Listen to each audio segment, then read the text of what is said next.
come along to. So SCW provide a wide range of services to a number of NHS and non-NHS organisations, and one of them is on HR, workforce and OD.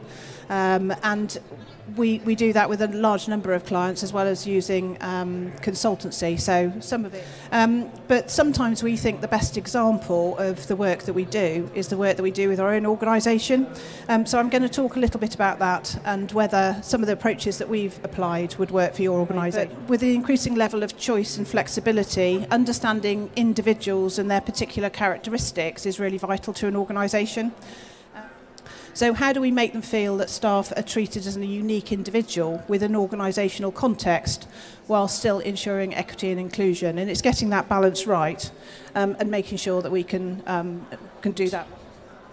So we need to understand our workforce, and it's absolutely vital that we understand it well and in detail so that we can respond to their needs and also our customers' needs and requirements, but also to make sure that we're an attractive employer and can predict gaps and plan for how we may try to meet those gaps. So we're all quite well versed, I think, probably in protected characteristics and how as an inclusive employer we need to consider all the elements that can potentially disadvantage, exclude or marginalise. By segmenting our data, we can be better informed about where the emphasis needs to be and allows us to focus on the areas of most need and most priority. Approach. One of the key drivers for us was to introduce a proportionate change that created equity. And this is why segmentation of and understanding our workforce was so important and ultimately is the bedrock of the programme approaches that we take. So most employers will have a broad range of data that's available to you, some of which is shown on this slide as an example, but not all of it is hard factual data. So that's one of the things that we will use as a bedrock.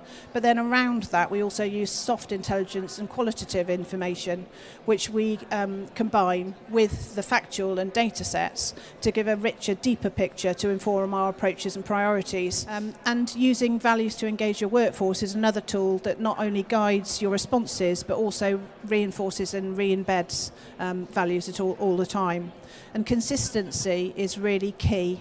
And one of the potential dangers of segmenting your workforce, of course, is that some groups can be seen as being prioritised over another group. So using values to balance this and reinforce the rationale for a certain approach is really helpful. So building a Stronger Future Together programme, which is something I referenced earlier on. We've also got building a culture of belonging, which feeds very strongly into this programme as well. We use the details that we gained from the staff during the pandemic, our weekly and monthly wellbeing checks. We also developed a suite of wellbeing tools for staff to access, and we also ran 2 of our own internal full staff surveys.